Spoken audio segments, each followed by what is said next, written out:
재직언신 예배를 맞이해서 좀 여러분들을 조금 트레이닝을 좀 시켜야 되겠다 이런 생각으로 자리를 마련했습니다. 한번 따라해 볼까요? 재직의 자격. 재직의 자격. 네. 자, 우리가 신앙생활 참 오래 하셨죠. 장로님으로, 집사로, 안수 집사로, 권사로 오래도록 또 여러분들 직분을 가지고 신앙생활해 오셨는데 그러면 재직이 도대체 뭐냐라는 이런 질문에 여러분들 명쾌하게 재직이 뭡니다 라고 대답하실 수 있을까요? 쉽지 않죠. 내가 오래도록 직분을 가지고 있었는데 재직이 뭔가 라고 생각했을 때 쉽게 와닿지 않는 부분이 있어요. 쉽게 와닿지 않으니까 또 명쾌하지가 않으니까 우리가 일함에 있어서 주저함이 있고 뭘 해야 되지? 이런 생각이 들게 됩니다. 대한예수교 장로회에서는 그 재직을 6 직분으로 분류를 하고 있습니다. 첫째는 목사를 감독이다라고도 얘기를 해요. 그래서 오늘 디모데전서 3장 1절부터 보면 미쁘다 이 말이요 곧 사람이 감독의 직분을 얻으려 함은, 여기서 말하는 그 감독은 헬라어로 목사하고 장로하고 똑같은 단어를 사용을 합니다. 그래서 목사하고 감독은 같은 거예요. 그러니까 감리교 같은 경우에는 감독이라고 얘기를 합니다. 목사라고도 얘기를 하지만 감독이라고도 얘기를 해요. 네, 감독. 그래서 뭐 감리교 목사님은 뭐 예를 들어 김홍도 목사님, 금남교회 김홍도 목사님이라고도 얘기를 하고 또 김홍도 감독이다 이렇게 얘기도 해요. 성경에 나와 있는 거기 때문에 틀린 말이 아닙니다. 그런데 보편적으로는 목사라는 그 호칭을 많이 사용을 하죠. 우리 성경 한 구절을 찾아보겠습니다. 에베소서 4장 11절. 에베소서 4장 11절 말씀을 봅니다. 자, 같이 읽어볼까요? 그가 어떤 사람은 사도로, 어떤 사람은 선지자로, 어떤 사람은 복음 전하는 자로, 어떤 사람은 목사와 교사로 삼으셨으니. 자, 여기서 말하는 뭐 복음 전하는 자, 전도사님이라고 말씀드릴 수가 있죠. 그 다음에 목사 나왔습니다. 이처럼 재직에는 목사가 있고 감독 같이 포함이고요. 그 다음에 전도사가 있고요. 그 다음에 장로가 있습니다. 장로도 목사와 같은 헬라어 단어를 사용을 해요. 그러나 일에 있어서는 좀 구분을 합니다. 목사 같은 경우에는 목양을 하고 또 가르치는 일에 목사라는 칭호를 쓰고요. 장로 같은 경우에는 교인의 대표로서 또 이 교회의 그 모든 성도들을 돌보고 또 섬기고 교회의 그 교인들의 대표격으로 장로를 선출합니다. 성경에 보면 베드로는 본인이 사도이기도 하고 목자이기도 하고 또 장로이기도 합니다. 장로이기도 해요.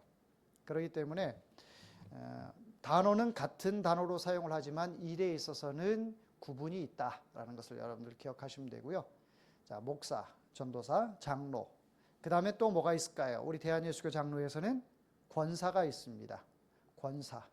권사라는 말은 성경에는 단어로는 나오지는 않은데 돌아볼 권자를 써서 교회 성도들을 돌아보고 가난한 사람들을 돌아보고 또 아픈 사람들을 돌아보고 이렇게 돌아보는 그런 사역을 감당하는 분들이 권사님이다. 권사님들 아셨죠? 네. 나 좀 돌봐줘 이게 아니라 내가 누구를 돌볼 것인가 이렇게 눈을 크게 뜨시고 보시고 내가 케어를 받아야 되고 내가 돌봄을 받아야 되는데 누구를 해? 물론 연세가 많고 또 병이 있고 그러면 그런 일이 쉽지는 않습니다. 그렇지만 그래도 마음만큼은 우리 교회에 연약한 자가 있는가, 우리 교회에 내가 기도하고자 하는 사람이 있는가 이런 것들을 돌아보고 또 한 주 안 보이면 또 전화도 하고 또 신방도 하고 이러면서 권사님들의 그 역할이 있는 것입니다. 자, 그 다음에 뭐가 있죠? 집사가 있는데 집사는 두 종류로 이렇게 나눕니다. 하나는 안수집사.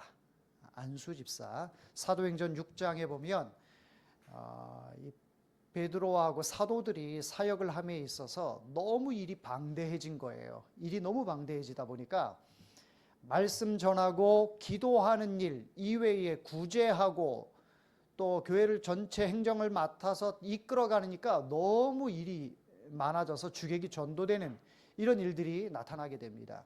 이러다 보니 7 집사를 세우게 되는 거예요. 7 집사를 세워서 그 집사들에게 재정이라든지 행정이라든지 이런 일들은 교회의 전체적인 제반적인 그런 일들은 이런 안수 집사님들이 감당을 하고 사도는 목사는 말씀을 가르치고 말씀을 전하고 그 다음에 기도하는 일에 전무하겠다라고 해서 안수 집사를 세우게 되는 것이죠. 그러면 이 자리에 앉아 계신 분들 가운데에 난 안수 집사 아닌데요 라고 하는 분들은 서리 집사다 라고 얘기를 합니다. 서리자도 성경에 나오질 않아요. 그러나 서리 집사라는 말은 임시직을 얘기합니다. 그러니까 1년에 한 번씩 임명을 하는 거예요. 임시직이기 때문에.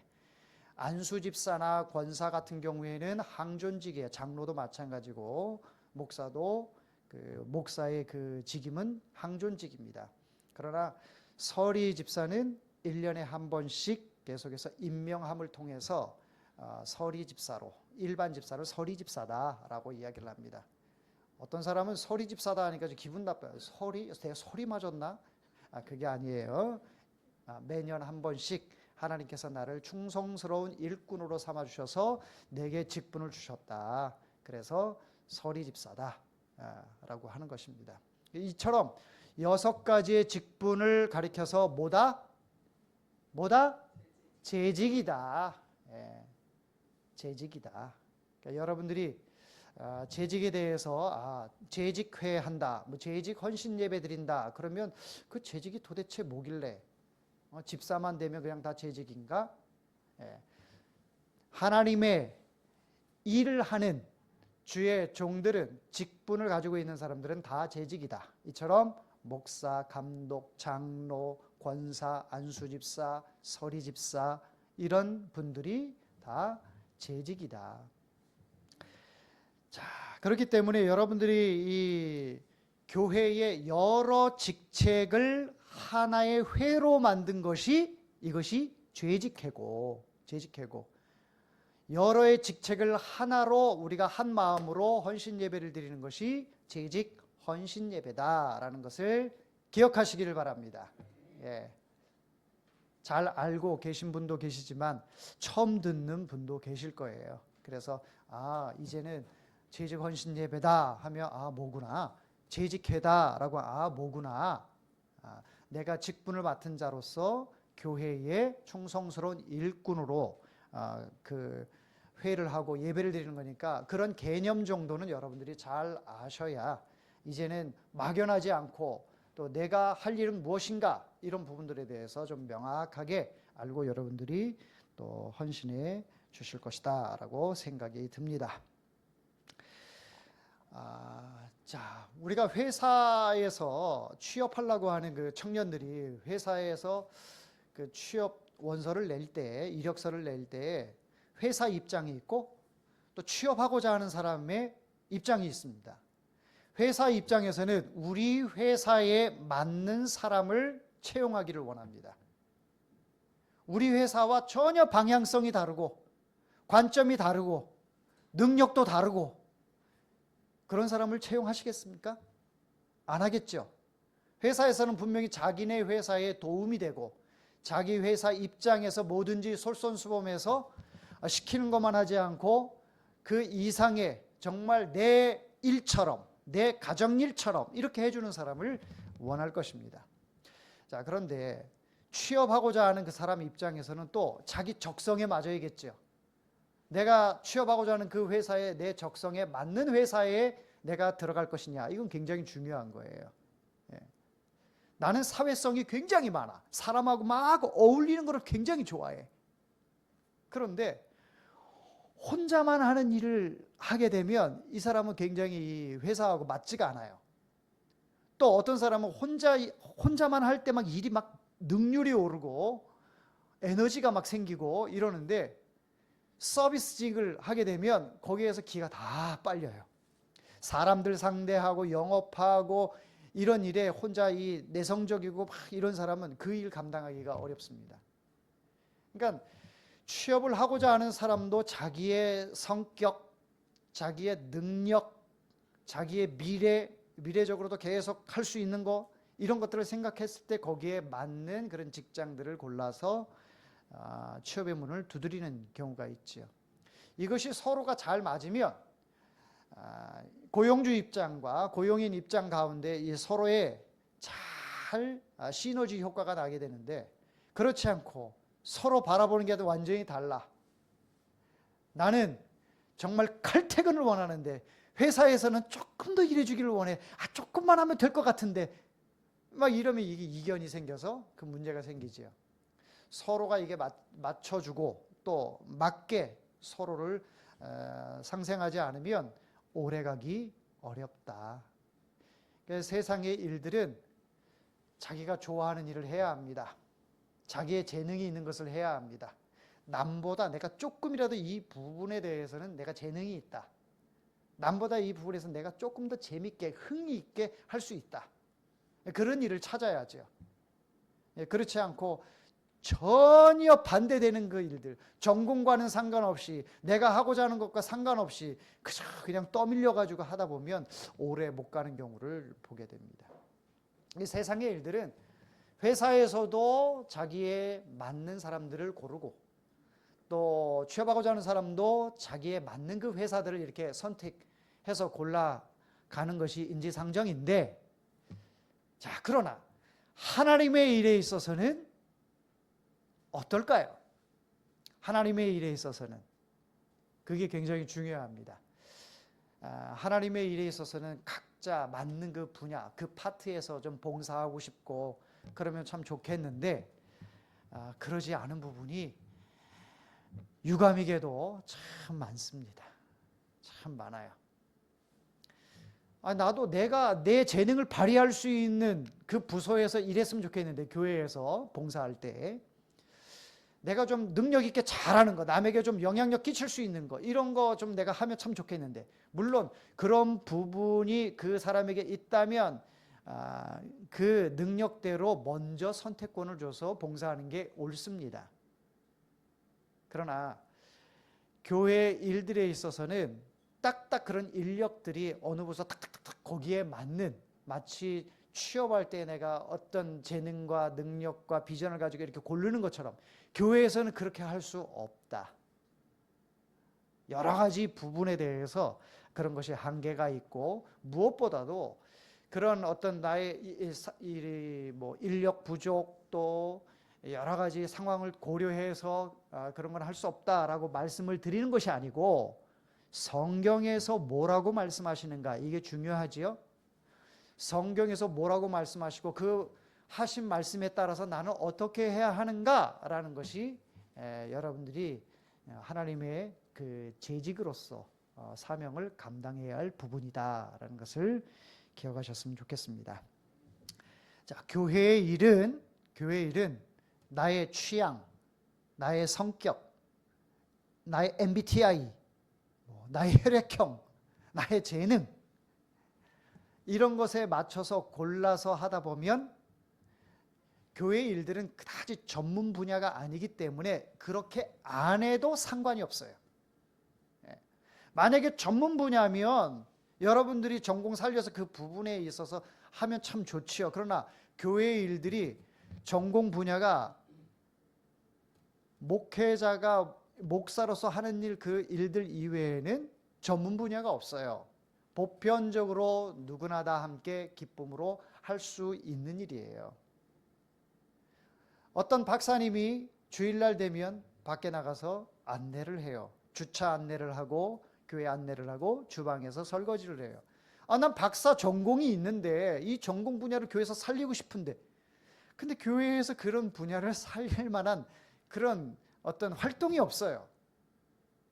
그래서 나는 전공 분야가 아니기 때문에 내가 뭐 박사가 뭐 주차 안내를 하고 뭐 안내를 하고 설거지를 하고, 여러분 그렇게 생각을 하신다면 교회 안에서 봉사할 수 있는 것이 아무것도 없습니다. 여러분들 세상에서 다 잘 나가시잖아요. 예? 다 능력이 있으시잖아요. 그 능력 있는 그 일들에 교회에 와서 어찌 보면 교회에서 하는 일들이 좀 허드렛 일 같고, 이런 거는 조금 뭐 이렇게 조금 나보다 좀 못한 사람이 해야 되는 거 아닌가, 이런 생각이 들 수가 있는데, 그렇게 생각하면 교회에서 아무도 일할 수 있는, 봉사할 수 있는 사람이 아무도 없어요. 목사도 마찬가지잖아요. 목사도 하나님의 말씀을 전하고 기도하는 일 이외에 그 나머지 일들은 집사를 세우고 성도들에게 그 일들을 맡기는데, 제가 그 일들만 딱 골라서 하면 교회가 운영이 되겠어요? 운영이 안 되겠죠.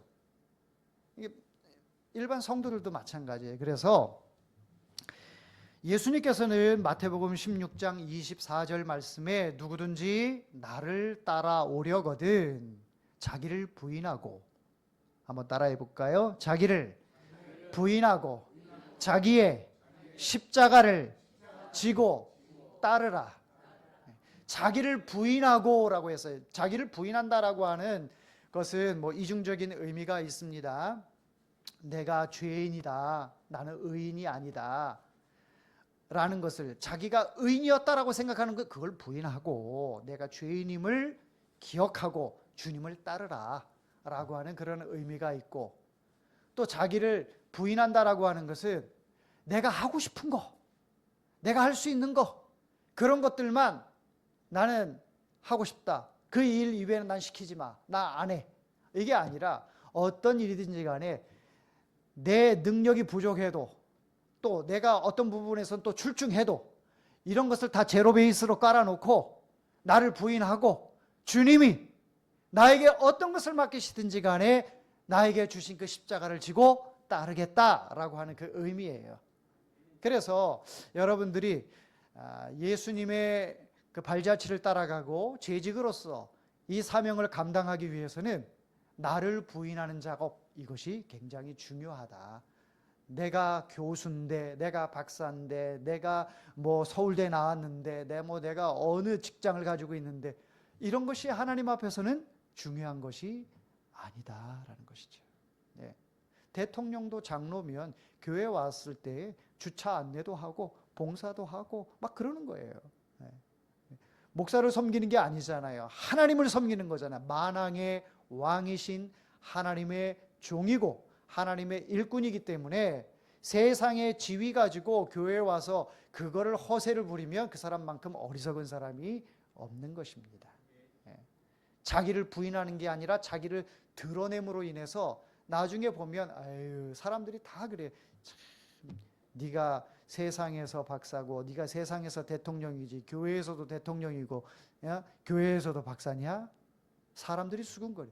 사람들이 수근거리는 것도 좀 문제이긴 하지만 더 중요한 것은 하나님이 보실 때 그것은 참 웃긴 일 아니겠습니까?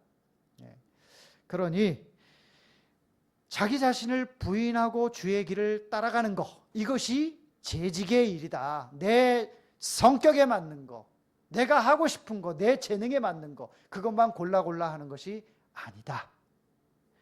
자, 재직이라는 것은 디아코노스라고 해서 종이라는 말이에요. 종.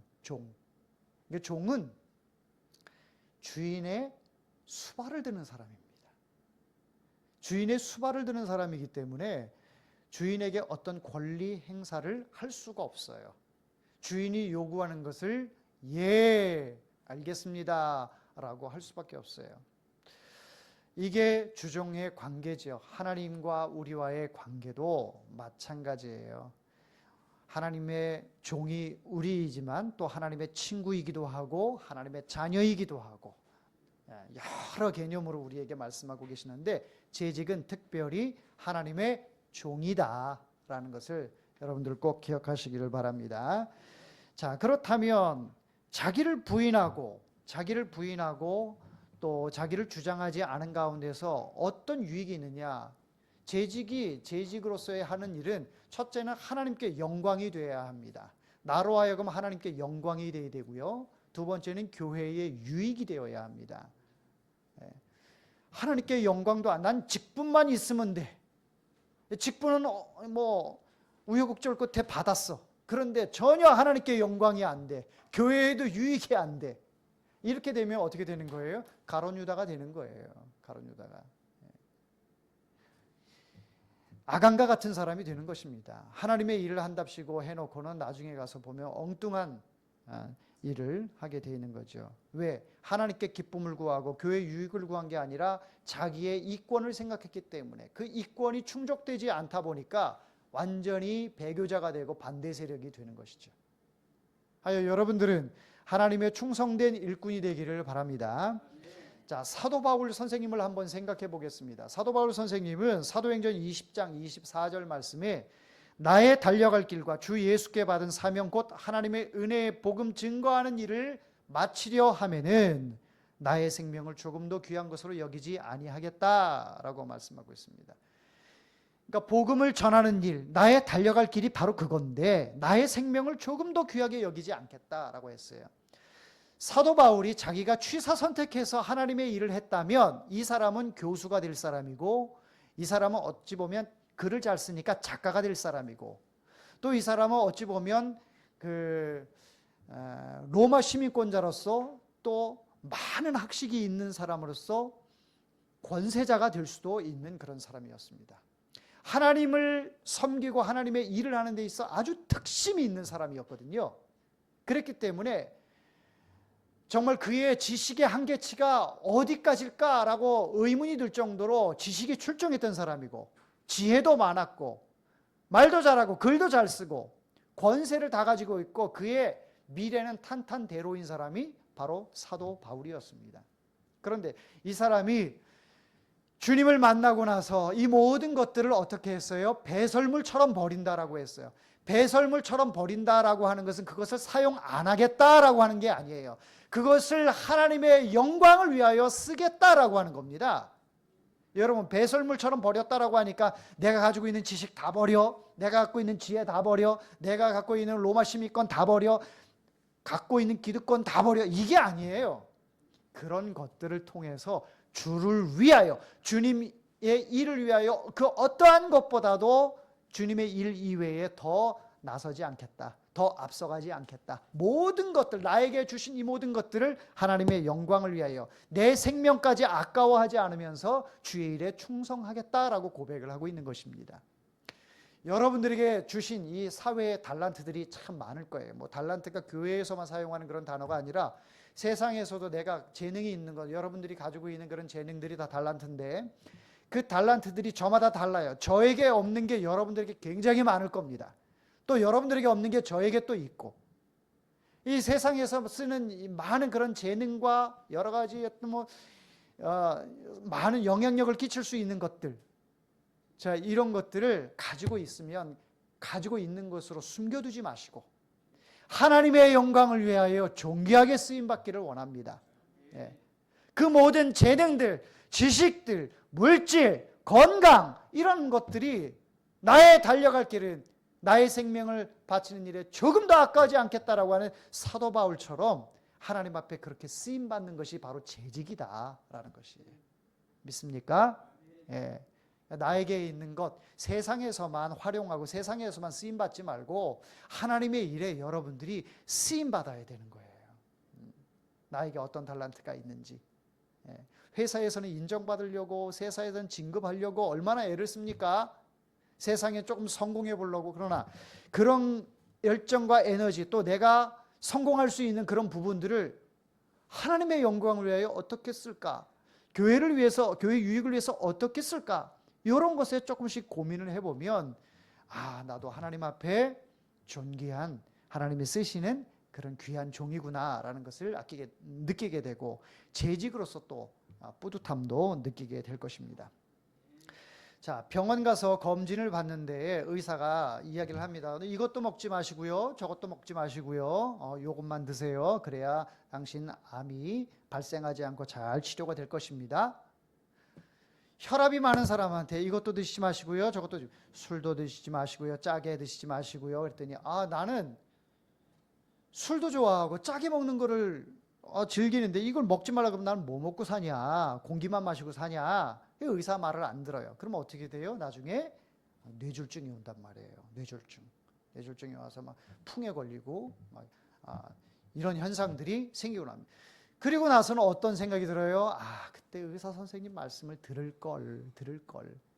의사 선생님이 하시는 말씀을 뭐 맛있게 먹으면 0칼로리인데 뭐 그러면서 그냥 막 먹는 거예요. 먹다 보니까 몸도 살찌고 건강도 나빠지고 막 뒤늦은 후회가 들게 되지요.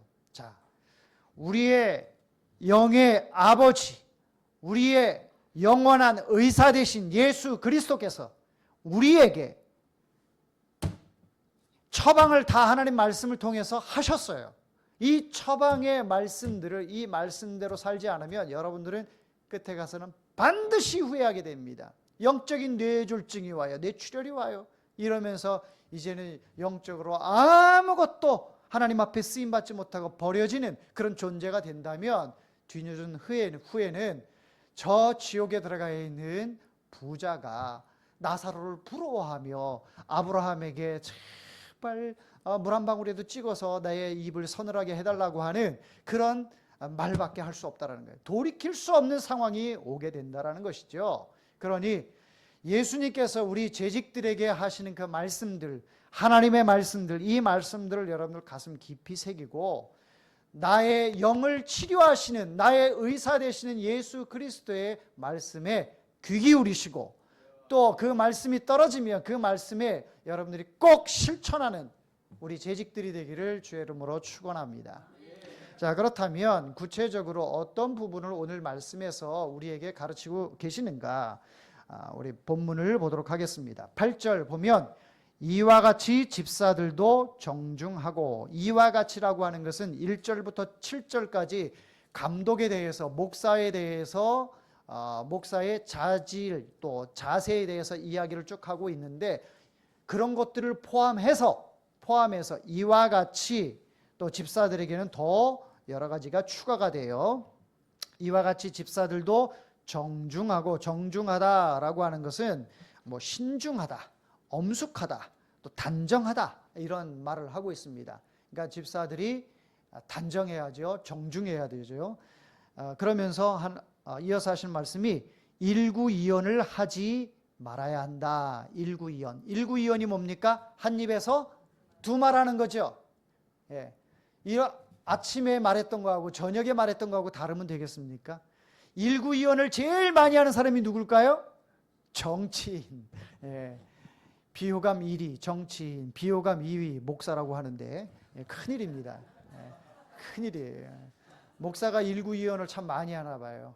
그런 부분에 하나님 앞에 참 두렵습니다. 두려워요. 제가 우리 성도들에게 말했는데 뒤에 가서는 에이 지나자라지 이런 반응이 온다면 그건 이제 교회가 아니죠. 교회가 있을 조직이 필요 없는 거죠. 그렇기 때문에 일구이연하지 않는 것이 집사의 덕목이다. 굉장히 중요한 부분이에요. 왜? 집사는 하나님의 영광을 위하여, 교회의 유익을 위하여 그런 직분들을 주는데 그 직분을 줌에 있어서 일구이연하는 사람이 하나님의 영광이 되겠습니까? 교회의 유익이 되겠어요? 절대로 안 되죠. 목사도 마찬가지고 우리 집사님들, 우리 재직들 다 마찬가지입니다. 절대로 이 입을 통해서 또 앞, 뒤가 다른 그런 모습으로 말하거나 행동하는 이런 것은 하나님의 영광이 되지 않고 마귀가 좋아하는 일이다 라는 것을 꼭 기억하시고, 자, 그리고 이 야고보서 3장 11절 말씀에 이런 말씀이 있어요. 샘이 한 구멍으로 어찌 단물과 쓴물을 내느냐. 그러니까 단물과 쓴물을 낼 수가 없다라는 거죠, 한 우물에서. 그런데 우리가 예수 그리스도를 믿는 사람으로서 이 속에서 성령이 내주하시고 성령의 은혜로 우리가 살아가는 사람들인데 여기에서 사단이 역사를 하게 되면 이거는 일구이연이 아니라 이중인격의 삶을 살고 있는 것이죠. 그러니까 우리 성도들이 일구이연뿐만 아니라 이중인격의 생활을 하시면 안 돼요. 즉 교회에서는 정말 거룩한 성도고 신자인데 세상에만 나가면 완전히 랄랄이 뽕짝이야. 완전히 날라리, 세상에 이런 날라리도 없어. 이러면 안 되겠죠. 그러니까 여러분들의 삶이 교회에서나 세상에서나 굉장히 중요합니다. 강조드리는 것은 교회보다도 세상에서 여러분들이 더 성도답게, 더 집사답게 사셔야 돼요. 교회에서 거룩을 가지고 세상에 가서는 그거는 실현하면서 살아야 되는 거예요. 여기서는 이론적으로 여러분들이 많이 축적을 해요. 아, 그렇구나, 그렇구나. 알게 되고 깨닫게 되고 막. 그 여러분의 필드는 어디예요? 세상인 거죠. 세상에 나가서 회사에서 사람들 만나는 가운데서 그 필드 가운데 나타나지 않으면 이 사람은 이중인격자가 되는 것이고 재직으로서의 자격이 없는 것이죠. 그러니 여러분들이 앞을 봐도 이찬주고 뒤를 봐도 이찬주인데 똑같은 이찬주인데 어찌 앞은 이렇고 뒤는 이렇고 완전히 다른 사람이라 말할 수가 없잖아요. 다른 사람이 되어서는 안 된다라는 것이죠. 우리 재직이 그만큼 세상에 이 교회에서만 거룩한 것이 아니라 세상에서의 삶이 더 중요하다. 그럴 때에 교회에 무너진 영성들이 회복이 되고 한국교회가 다시 회복이 되는 것입니다. 자, 더 나아가서 보면 술에 임박히지 아니하고 라는 말씀이 나옵니다. 술에 알레르기 반응을 일으키실 수 있는 분들이 계실 수 있는데 여러분들은 술에 대해서 어떻게 생각을 하십니까? 목사의 관점에서 또 여러분들이 생각을 하는 거예요. 아, 목사님 또 술에 대한 얘기하면 뭐 마시지 말라 뭐 그 얘기겠지. 술은 좋지 않다라고 하는 것이겠지. 이렇게 편견을 가지고 말씀을 생각할 수가 있어요. 그렇다고 해서 제가 여러분들에게 술을 권장하거나 이런 것은 아닙니다. 성경에서 술에 대해서 어떻게 얘기하고 있는지 그 부분들을 여러분들이 잘 아시면 여러분들에게 판단이 설 것입니다. 자, 3절 말씀에 보면 목사들, 감독들에게도 이야기를 합니다. 3절에 보면 술을 즐기지 아니하며 라고 나와 있어요. 그리고 집사들에게는 8절에 술에 임박히지 아니하고 라는 말씀이 있죠. 술에 임박혔다라고 하는 것은 중독이 됐다라고 하는 그런 의미예요. 그러니까 술을 어제도 마시고 오늘도 마시고 내일도 마시고 모레도 마시고 또 회사 일 끝나면 집에 가면 계속 이 술이 생각이 나서 술을 마시지 않으면 잠이 안 올 정도가 되고 이런 정도면 어떻게 되는 거예요? 중독이 되는 거죠. 그게 임박혔다라고 이렇게 표현을 하고 있는 것입니다. 자, 그리고 에베소서 5장 18절에 보면 술 취하지 말라 하는 것은 이것은 방탕한 것이니 라고 말씀하고 있습니다. 방탕한 것이다. 술에 취하는 것은 방탕한 것이다. 잠언 20장 1절에 보면 포도주는 거만케 하는 것이요 독주는 떠들게 하는 것이다. 그러니까 술을 자꾸 마시면 세상 무서울 게 없죠. 그러니까 자꾸 거만해지는 거예요. 말도 막 함부로 하는 그런 주사가 나타나게 되고 또 막 길거리 가다가 계속 전을 붙여 그냥 막 땅바닥에다가 막 전 붙이고 막 전봇대가 막 달라들고 막 세상아 다 덤벼라 막 이렇게 주사가 나타나는 것이죠. 자, 고린도전서 6장 9절에서 10절에 보면 술 취하는 자는 하나님의 나라를 유업으로 받지 못한다. 술 취하는 자. 잠언 23장 29절에는 술에 잠긴 자 이들에게는 재앙이 있고 근심이 있고 분쟁이 있고 원망이 있다라고 말씀하고 있습니다. 근데 여기서 하나같이 공통적으로 이렇게 표현이 되는 것이 뭐냐면 술 취하지 말라. 술에 잠기지 말라. 그러니까 술에 잠긴 자, 술에 취한 자, 술을 즐겨하는 자, 뭐 이렇게 표현을 하고 있어요. 그렇다면 이런 술에 대한 것들은 부정적인 시각에서 말씀을 하고 있는 거예요. 그래서 술에 대한 것은 이런 부정적인 모습들이 나타나기 때문에 술을 먹지 말라라고 하는 부분이 있구나라는 것을 알 수가 있어요. 자, 그렇다면 술에 대해서 긍정적으로 표현하고 있는 것들도 있어요. 긍정적으로. 여러분 좀 희소식이죠? 좀 기분이 좋아지죠? 예. 자, 병약한 사람들 같은 경우에는 그 연약함으로 인하여 술을 마셔라, 포도주를 마셔라 라고 이렇게 성경이 표현을 하고 있습니다. 그리고 축제를 할 때는 술이 빠질 수가 없죠. 그렇죠? 가나 혼인잔치에 술이 있었겠습니까? 없었겠습니까? 있었어요. 있었고 술이 떨어지자 예수님께서는 일하는 일꾼들을 통해서 항아리에 물을 채우라 해서 포도주를 가득하게 해서 그 잔치의 흥이 끊어지지 않도록 예수님도 그렇게 하셨어요. 그러니까 축제고 하나님께 영광을 돌리면서 이 기쁨을 감출 수 없으면 뭐가 나와요? 노래가 나오지요. 노래가 나오고 또 뭐가 나와요? 춤이 나오지요. 그 춤과 노래를 흥을 돋굴 수 있는 게 뭐예요? 또 술이지요. 그러니까 이런 것들은 긍정적인 부분에서 권장을 하고 있습니다. 그리고 이런 부분들, 긍정적인 부분뿐만 아니라 또 성례식을 할 때 우리가 그 잔을 받을 때 뭘 마셔요? 포도주를 마셔요. 포도주는 그 당시에는 이 포도주가 음료이기도 하고 물의 역할도 했습니다.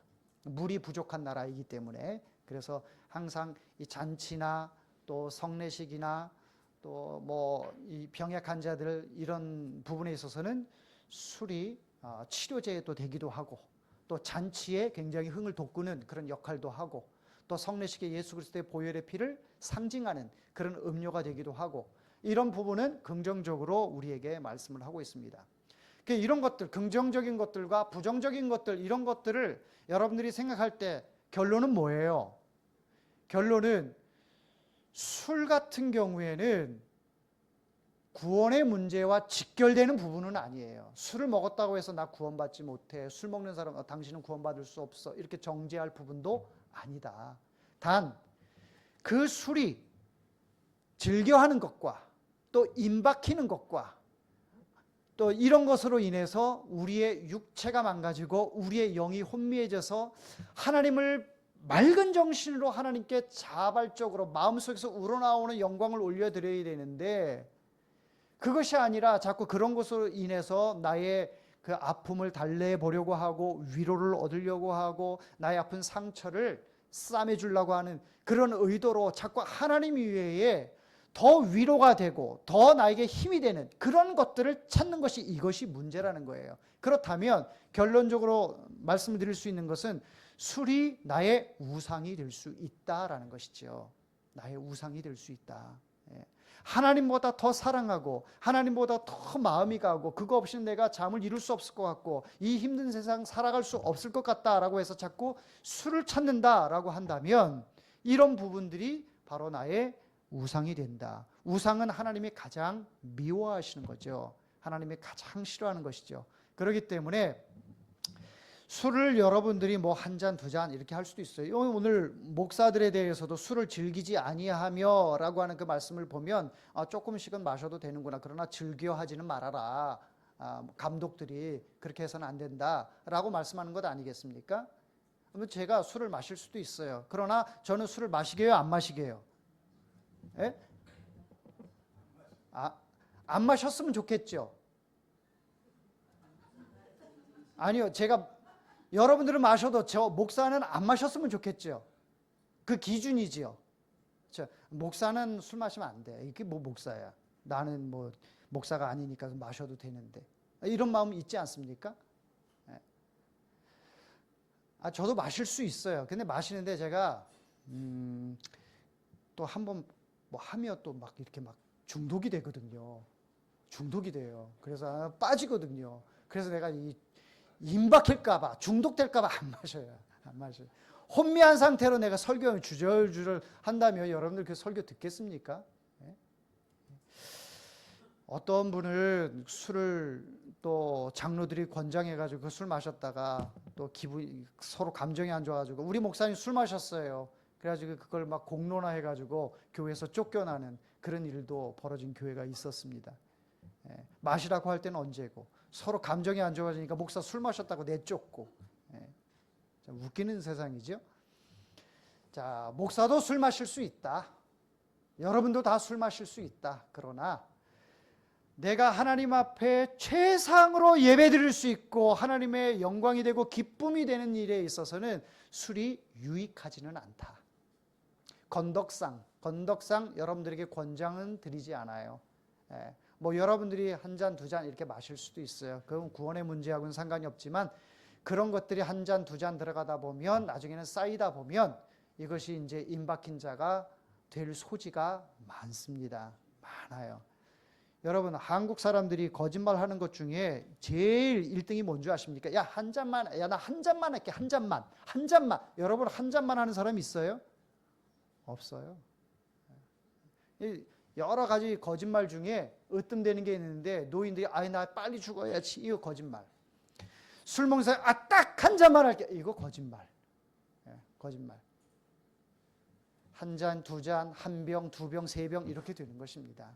그러니 여러분들 뭐 정말 치료를 위해서 부득이 마실 수 있는 경우 드시죠.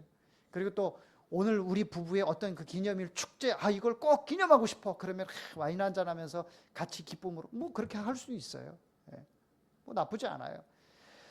자, 그런데 그런 모습들을 통해서 내가 서서히 늪지대로 빠져들어가는가라는 것은 분명히 점검하셔야 된다. 늪지대로 빠져들어가면 돌이킬 수 없는 상황이 오기 때문에 그렇습니다. 자, 그러면서 더러운 일을 탐하지 아니하고 불의를 탐하는 그런 일들, 이런 부분들 여러분들에게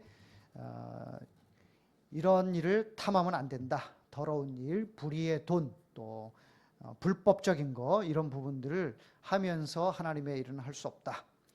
자, 9절 말씀 이게 참 중요한데요. 깨끗한 양심의 믿음의 비밀을 가진 자라야 할지니, 이게 참 추상적으로 느껴지는데요.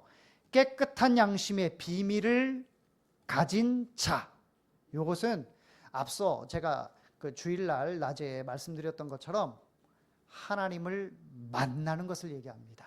하나님을 만나는 것, 예수님을 만나는 것.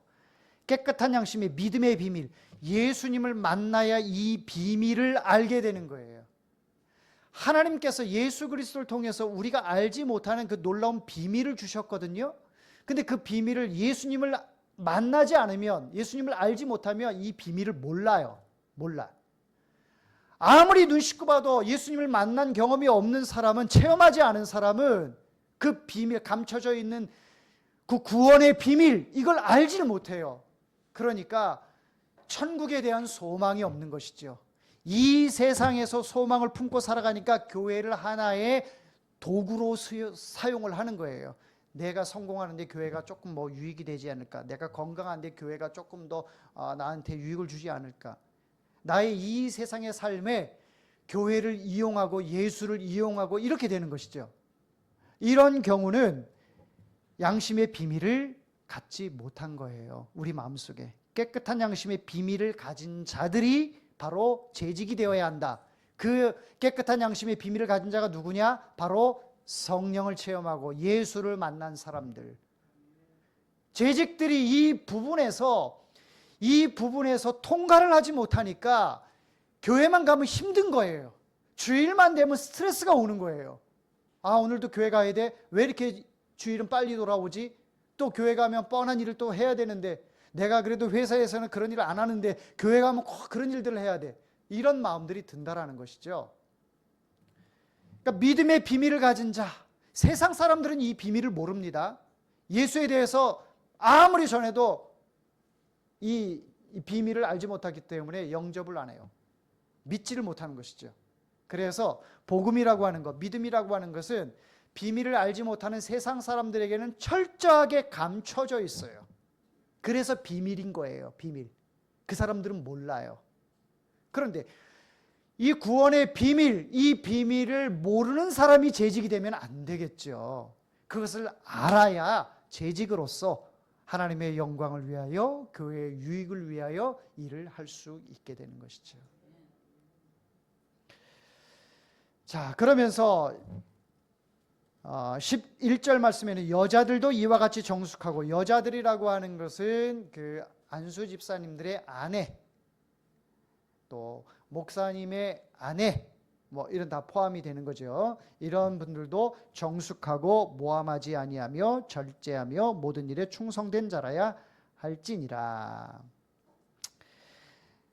이런 부분들 우리가 참 뭐 모르는 바는 아니지만 우리 성도들이, 우리 재직들이 늘 가슴에 새기고, 내가 재직으로서 알면서 신앙생활을 하면 신이 나는데 모르면서 신앙생활을 하면 막연하고, 또 내가 무슨 일을 해야 하는지, 어떤 뭐 재직으로서 해야 할 일이 뭔지 이걸 모르게 되면은 이 교회 가서 일꾼이 아니라 구경꾼이 될 수밖에 없습니다.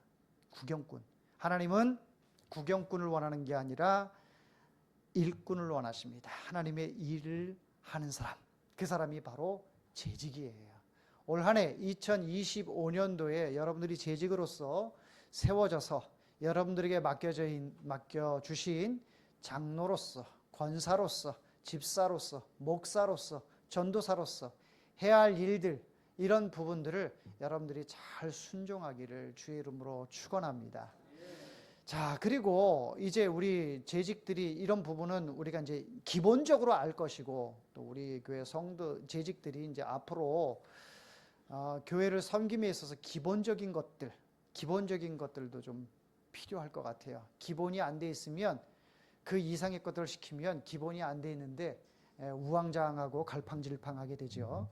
그래서 여러분들이 교회에 들어오시면 자리를 자기 위주로 이렇게 앉지 마시고 항상 다른 분이 오셨을 때 제일 좋은 자리에 앉으실 수 있도록 오셔서 앉으실 수 있도록 그런 자리를 열어두고 여러분들이 자리를 앉으셔야 돼요. 아, 여기 내 자리야 하고 새로 들어온 사람이 앉으려고 해요. 저쪽에 뵀으니까 저쪽으로 가. 이러면 안 되겠죠. 예. 그래서 혹시라도 이제 추후에 새로 오시는 분들이 가장 편안하게, 가장 좋은 자리에서 예배를 드릴 수 있는 그런 것들도 공간을 우리 재직들이 그런 오픈마인드가 되어 있어야 합니다. 여러분들이 이제는 섬김을 받으려고 하는 것이 아니라 어떻게 해서든지 섬기려고 하는 그런 사람이 될 때에 재직으로서 하나님이 기뻐하시는 사람이 되는 것이죠. 자, 교회는 취향에 따라서 MBTI에 따라서 일하는 것이 아니라 어떤 일이든 교회의 상황에 맞도록 내가 쓰임받을 수 있다면 하나님의 역사에, 하나님의 그 일에 내가 한 모퉁이를 담당하고 있다. 굉장히 영광스러운 것입니다. 그렇게 믿음을 가지고 순종하시면 되고요. 그리고 우리 재직들이 교회에 오실 때 복장도 좀 단정하게, 아까 정중하게 나와 있죠? 정중하게, 단정하게 그 말 포함되는 겁니다. 그렇기 때문에 교회 올 때 집에서 입던 그 파자마 차림으로 오시는 분들은 안 계실 거예요. 또 슬리퍼 신고 오시는 분들 이런 거 제가 꼰대라고 해서 여러분들 생각할지 모르겠지만 하나님 앞에서의 기본적인 예의를 말씀을 드리는 거니까 그런 부분에 있어서도 좀 복장도 거울도 좀 집에서 좀 많이 보시고 가장 이쁜 모습으로 잔치집보다도 더 천국 잔치에 가는데 더 하나님을 만나는데 이런 그런 마음으로 교회 오실 때에 그렇게 잘 정중하게 단정하게 해서 오시기를 바랍니다. 할렐루야. 네.